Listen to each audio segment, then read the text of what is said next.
How should hunters train in April? That's what we're going to talk about today. And we're going to walk through what late off-season training is and how to structure it. And I'm going to walk you through what we're doing in both Backcountry Ready and Pathfinder, because those programs are slightly different now that we've entered the late off-season based on the information that I'm able to gather on the Backcountry Ready folks versus the Pathfinder folks. So we're going to walk through that structure, but first I want to define what late off-season training is for hunting. And to do that, we need to break it down into the cycles that we work through every year. So first, we have early off-season. That's January to March. Main goal there is push our max and or our relative strength. So maximal strength is the amount of strength you're capable of producing, regardless of your body weight. Relative strength is your max strength relative to your body weight.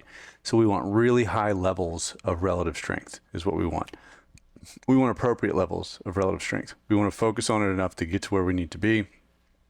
We don't want to overtrain it, because then it's going to take resources and time away from other things that we need to work on. Okay. That, along with improving aerobic capacity, are our biggest goals. So we just tested. We did our second round of testing with Backcountry Ready, and the results have been awesome. Everybody that tested, so everybody's supposed to test. Not everybody gets it in. That's okay.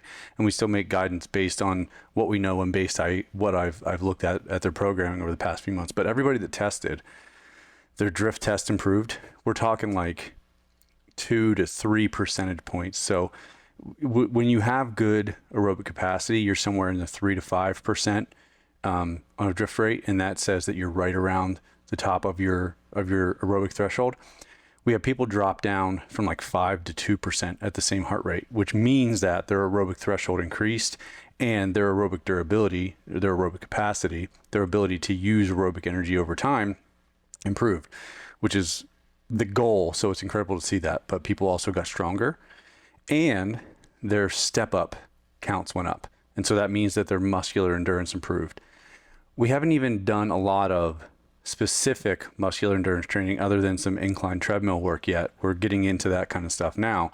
So to see that we made those kind of gains based on what we did during the first training block of the year I was ecstatic when I saw people's stuff coming in. So we have the base built that we need. Okay, so we did that in the early off season. Late off season is a very short training block. It's only 6 weeks. And so we break that into 2-3 week phases. And these are the late off season training block is essentially a transition phase between the early off season's capacity work and then the specific training, the more specific training that we'll do during the preseason to get us ready in the lead up to hunting season.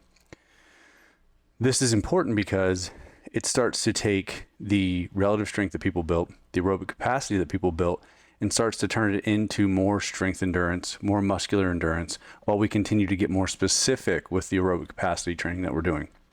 And so this 6 week block it bridges the gap between the general work that we did in the early off season and the very specific work that we'll do during the preseason. So there's some specific work in this training block, but we build some of the qualities we need generally that we'll need during the preseason. And so the things that we work on during the late off-season training block are strength endurance. We work on muscular endurance. We continue to build aerobic capacity, but we do it in a more specific way with more incline and uphill work. We start building more downhill control and resilience in our legs. And we also top off some of the higher end of our aerobic system with aerobic power work for the people that are ready for it. So that's what we work on. And I know that based on the testing that we did. So testing last week, we did our mobility tests, a lot of improvements there. We did our strength tests so people could squat or deadlift. Most people squatted because I pushed most people to train because they have good relative strength levels. And so your deadlift is great. I'm actually training deadlift right now to give a little bit of a break from squatting during these few weeks before we get into the preseason. But if you need to push your strength ceiling, deadlift is a great movement for that, regardless if you're a hunter, whatever you're doing. Squatting, lunging, single leg squats, all of that kind of stuff has more carryover to uphill movement and downhill movement. So we train the squat more around the year. So typically a 1-to-3, 1-to-4 squat to deadlift ratio is what you want to look at throughout the year. But I'm going to deadlift during this first phase of the late off season to give myself a break from squatting, but also to build some of the resilience I want in my posterior chain before we get into more and more pack work. Okay. And a lot of our backcountry ready clients are going to transition into that as well. So we're working on strength endurance. We're working on general muscular endurance. We're working on that transitional aerobic power that's going to let us get the most out of our preseason training. Then in the preseason, we do more specific strength endurance training. We do more specific muscular endurance training.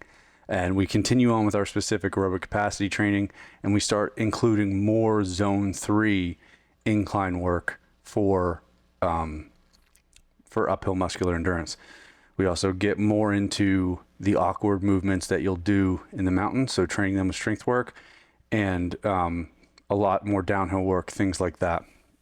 And also just like specific, taking the general mobility that we've built and putting it into specific movements you might do in the mountains, like stepping over something, stepping under something, crawling, all of that kind of stuff gets built more into the preseason.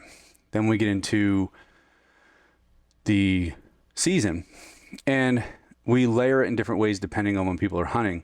But by and large, it's a more general block where we work on strength.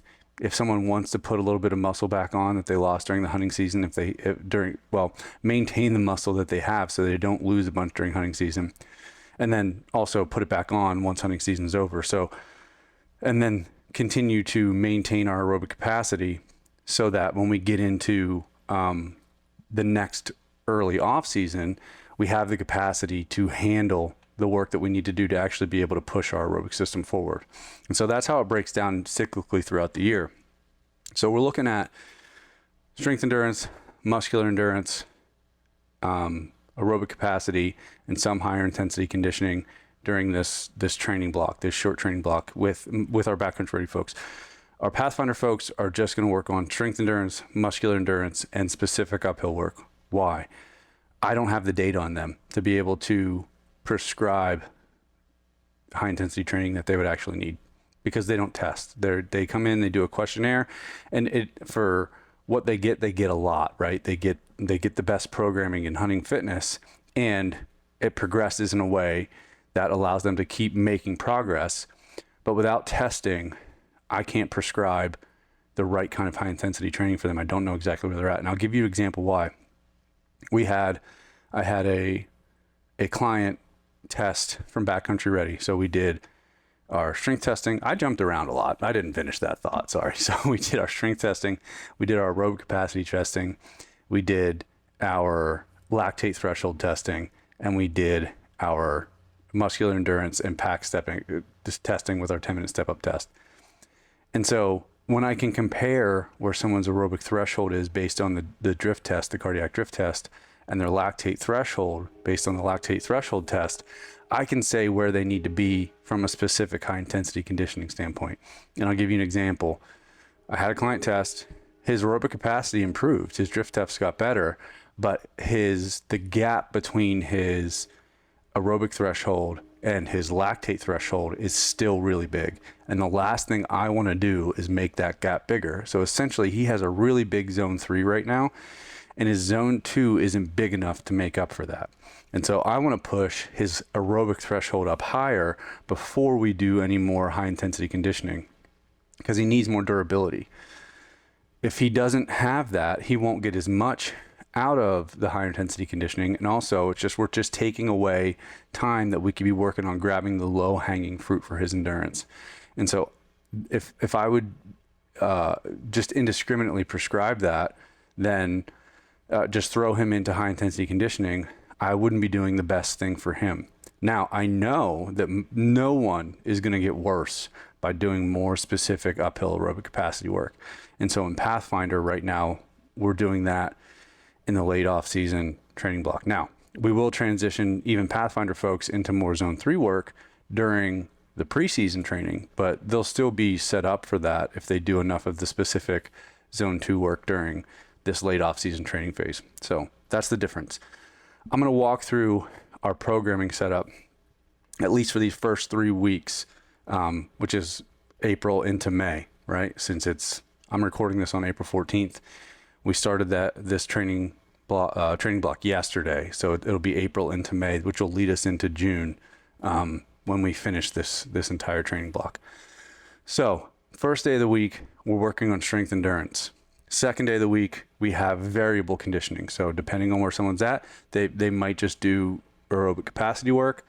They might do zone 3, shorter zone 3 work to kind of give the top end of their aerobic system more juice and also transition them into higher intensity training. And that tells me based on their testing and based on whatever kind of volume they've accrued over the past few months. I'm looking at my computer over here because I didn't want to put it in front of me. Then we have some lactate threshold work. So folks that have really closed the gap between their aerobic threshold and their lactate threshold, they're ready to be able to do some more lactate threshold work to get the top end of their zone 3 pushed up just a skosh, and or so they can get more out of their aerobic system at higher heart rates. So that's for some folks based on their testing. And then the folks that have already gone through lactate threshold based on what we learned about them during the last training phase, we did have some of that at the end of the early off-season block for folks that have a really well-developed aerobic system. They're doing what I call hard and coast intervals, which is a form of VO2 max training. Now, I don't worry too much about VO2 max. First of all, you don't know what it is. Unless you're going to a lab to get it tested, you don't know. Your watch is not giving you something accurate. Whatever your wearable is, it's not accurate. You have to go get tested and you have to do a gas exchange test to know exactly what your VO2 max is. Is having a higher VO2 max good in most circumstances? Sure. Does it actually dictate performance or predict performance? No, it does not. And we know this because we've seen, and there's a lot of context to this, but I'm giving you a sliver of it. We know this because we see a lot of endurance athletes. As their performance improves, their VO2 max actually decreases. And the mechanism to explain that would just be efficiency, right? So when you get very, very aerobically fit, you need less fuel to be able to do the jobs that you're doing, but also you just function with lower amounts of oxygen. So that would be the proposed mechanism, or the mechanism that explains why their VO2 max comes down. So I don't worry too much about someone's VO2 max. However, there are aspects to VO2 max training that are productive for us, especially maximizing cardiac output and stroke volume. So stroke volume is the amount of blood your heart pumps out with each beat. Cardiac output is the amount of blood your heart pumps out over the course of a minute. So if you increase your stroke volume, you obviously increase your cardiac output. Now, aerobic capacity training does a ton for your cardiac output. VO2 max training can help maximize that because it teaches your heart to contract harder. So when you do a lot of aerobic capacity training, it causes an adaptation that's called left ventricular eccentric hypertrophy.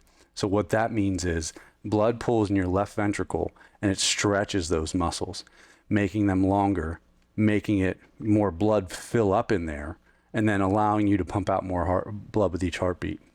Now, when you add in hard contractions with that at near maximal effort, you can start to maximize those adaptations by training your heart to work harder at that point. And so we're doing hard plus coast intervals. I named them that because I didn't want to put VO2 max in the name because I don't want people to think that we're too worried about that. But it's essentially kind of VO2 max training. We're going to work really hard for 30 seconds, near maximal effort, and then drop that down to like a 7-8 intensity for the remaining minute and a half of the interval. So the remaining of the interval. What does this do for us?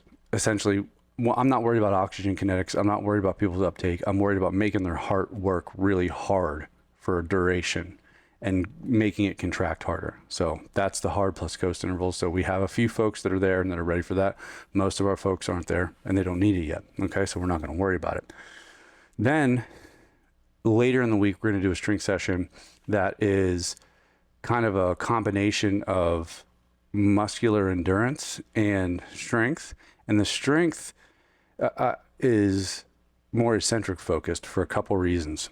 First, because we're prepping for downhill work. So I want some eccentric stress on the quads because to just make them more durable, make them better able to handle downhills, both from a control standpoint and from a durability standpoint, because walking downhill, you fry your quads, you start creating a lot of neuromuscular fatigue. That next uphill and every subsequent uphill and every subsequent downhill is just going to take more and more from you. And so we're going to do some eccentric emphasis rear foot elevated split squats to prepare for that. Now, we're using them in concert with high intensity continuous step ups. And so we've increased the work rate of the high intensity continuous work. So we started doing that in phase 2 of the early off season training block, did it again in phase 3, but we did it with a slower work rate. Now we're doing it with one step up every 4 to 5 seconds. So you'll step up with your left leg, top of the next 4 seconds, you'll step up with your right leg. Now we're doing the split squats first. Why? Because I want to induce some neuromuscular fatigue. I want to do that because when you do that, it increases the relative intensity of everything you do afterwards, right? So essentially, it makes everything a little bit harder. Why is that important? It'll make it easier for us to get into fast twitch muscle fibers during high intensity continuous training so that we train them more aerobically. So they'll take over faster in comparison to your slow twitch muscle fibers. So when you do anything, slow twitch muscle fibers first, and then based on the intensity of the action, then you start to recruit more high threshold motor units, which will be your fast twitch units. Mostly what we want to train with high intensity continuous training are our type 2A fibers, right? Those fibers that exist between slow twitch and fast twitch. However, by doing that pre-fatigue type thing, we will also start to recruit some type 2X fibers, which do have some minor ability to be developed aerobically. And so my thought process is get a little pre-fatigue, make it easier to recruit fast twitch muscle fibers and train them. We create this durability in our legs and the ability to function under fatigue before we go into more long duration zone 3 work, which is coming up. And so we have more durable legs before we go into something that's going to be longer duration. And so that's the thought process behind that. And then the last 2 days of the week are just loaded zone 2 incline work. So just to keep that volume up. So the overall volume during this training phase is dropping compared to the last, but we have to do that because we're increasing the intensity of the work. So if you just keep all of the volume high when you increase intensity, you'll often give yourself too much stress. And so we have to back it down for a bit and we'll walk it back up as we get into the preseason. Okay. So specific things we're doing, we're going to do eustress training on Mondays for strength endurance. We're doing it bilaterally, which means with both legs, because we want to start to take that relative strength that we built during the early off season and turn it into strength endurance. Eustress training there's various forms of it. There's various people that have done it in different ways. I adopted something from my friends Craig and John at Building the Elite and the way they use it, and we do it in a very heart rate based way. There's a few goals besides building strength endurance. First is controlling your stress response. So when you do eustress training, you do either long sets for time or you do reps. And you try to do those reps. You don't worry about the time, but you might look at a workout and it might have 50 reps on it, 50 reps of deadlift. And so you're going to do that with a weight that almost seems unreasonable for the amount of work that you're doing. And so what it's going to do is it's going to make you nervous. And that's the point. We want you to feel a little bit nervous while you do it because you have to control your stress response. And so how we have it programmed is there's an upper heart rate limit and there's a lower heart rate limit. And so we're going to stay between those the whole time. And so say right now we're doing sets of 3 and we're doing it in a superset. We'll transition to doing just one exercise at a time for this, but I didn't want to jump right into that because I want people to build up to it. We don't want to just jump both feet right into the fire right away because it's just, we need to progress is the simplest way to say it. I'm going to take a drink of Sprite. Again, like I said during the last podcast, if any of the Sprite executives happen to be watching this, I drink a lot of Sprite Zero, willing to be sponsored, 100% willing to be sponsored. I don't know if I'm your guy. I swear, and I don't know if I have your market, but I'm here, I'm available. So Anyway, okay, so we're doing that.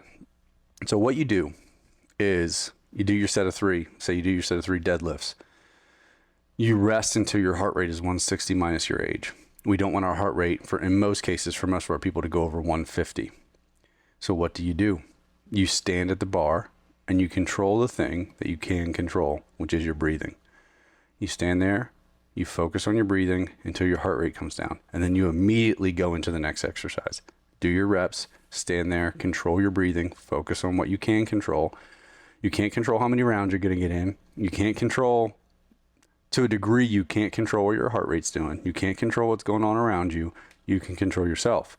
And so we're focused on that because the stimulus, the training that we're doing makes you nervous. We're controlling what we can control. So you just rest until your heart rate's down. You do your set, rest until your heart rate's down, and do your set. And you just go until time's up or you get the prescribed amount of reps. That's it, and that is all. And it has worked wonders for a lot of people in being able to control their stress response and create more of an internal locus of control instead of an external locus of control, saying I can exhibit my will on the things around me to the degree that you can, rather than thinking everything's just happening to me, which is important in life. And it's also very important in the mountains, because you could have a bunch of shit going on and you worry about that, and then you feel like you're out of control, you lose control, and then you start making really poor decisions. Okay, so we're creating that internal locus of control while we also build strength endurance. Strength endurance is the ability to recruit your strength over time, even through fatigue. So think about while you might be at the top of a big uphill, and then maybe you got to take a big step, or you're on a pack out and your pack is way heavier than it was on the way in. Yes, you want muscular endurance for that, but strength endurance is going to play into a role, because we want to be able to have the brain to continue to send strong signals to our muscles to contract, especially with those higher threshold motor units as we start to fatigue. And so those are the goals with strength endurance training. And then we're starting to build in some of our awkward movement progressions into this too for our assistance training. So step ups in at varying angles. We're also doing rows, like 3-point and bent over dumbbell rows, because you spend a lot of time bent over when you're skinning a critter, right? And so we need a resilient lower back. And then we're also continuing on with, now I'm trying to, I have to look at the circuit. Give me a second, okay? I'm a little embarrassed. We have the step ups at an awkward angle. We have some rows, and we have single leg RDLs. So two leg work exercises. I think single leg RDLs are like probably the most underrated exercise. One of the most underrated exercises for mountain hunters, because you think you need that single leg pull going uphill. So think about what happens if your pack's kind of heavy. You don't walk straight up, especially when you're going uphill. You bend over slightly, even if you're trying to maintain your posture. And so having that strength and that resilience in your hamstring is huge. And I didn't bring up the power work. We're starting to do repeated jumps, bigger jumps, again, for that quad resilience for going downhill, getting them to repeatedly contract, eccentrically hit the floor, be able to redirect that force so you have that resilience in your quads. And then we're doing 2 core exercises with that to build resilience in our trunk under our pack. So ab wheel rollouts, plank walk backs, things like that for our abs, so we have a sturdy structure. And then we're doing some suitcase marching so that we're able to resist the motion of our pack as it pulls us side to side. Okay, so we're doing that on Mondays. There's also on Mondays and on both of the strength days, there's an optional short aerobic workout. And this is just to keep your volume up and allow you to do some more general training, since we're doing so much more specific training. So instead of doing, pack work or incline work or something, you could run, you could bike, you could do whatever for this general aerobic work, just to keep your volume up and to keep you from honestly losing your fucking mind because you're doing so much specific work. We talked about the different training on Tuesdays, the different high intensity progressions, and based on why we're getting there. And then on Thursdays, the strength work, we have more extensive power training that day. So extensive means for longer duration. And so we did a lot of aerobic plyometrics during the early off season. We're transitioning that into something a little bit more high intensity with something called a rebound jump. But same goal, building that resilience and strength in our feet and lower legs, but also that spring that saves us energy with each step. So we're doing that. And then we're starting some of the lateral core progression. So we're starting our Copenhagen core progression. Makes the inside of your legs far more resilient, able to handle things, but also the lateral aspect of your core, your sides, so that you can resist motion side to side, you're stable, all of that kind of stuff. So we're doing that in our power work. And then we have, like I said, the rear foot elevated split squats with the eccentrics. And I'm doing a few other just general strength exercises with that, with a press and a pull, just to round out our upper body strength and maintain it, and some muscle mass up top. Nobody wants to look like they don't work out, right? So keeping some muscle mass on your body. Then we're doing our pack step ups, and then we're doing those high intensity continuous style. And then we're still continuing to do our high volume calf raises, and we'll do that through this training phase and likely the next. And then during the summer, we'll be doing so much uphill work, both in zone 2, zone 3, and things like that, that I'm not going to mess with people's calves. We're just probably going to stretch them throughout the summer, because we're going to be getting so much volume of just walking uphill and things like that. So that's what strength B looks like. The loaded incline work, we're just basing it on our progression. So depending on where someone's at with the volume that they've accrued so far, they'll walk on a different percentage of incline with a different percentage of body weight in their pack. And so the biggest thing when it comes to loaded incline work, I need a drink,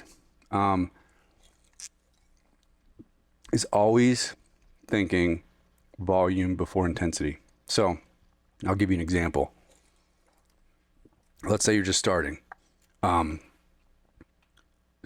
like a 10% incline with about 15% of your body weight, and going there until it gets easy, so easy means that you see that your heart rate stays down at the same pace with the same amount of weight.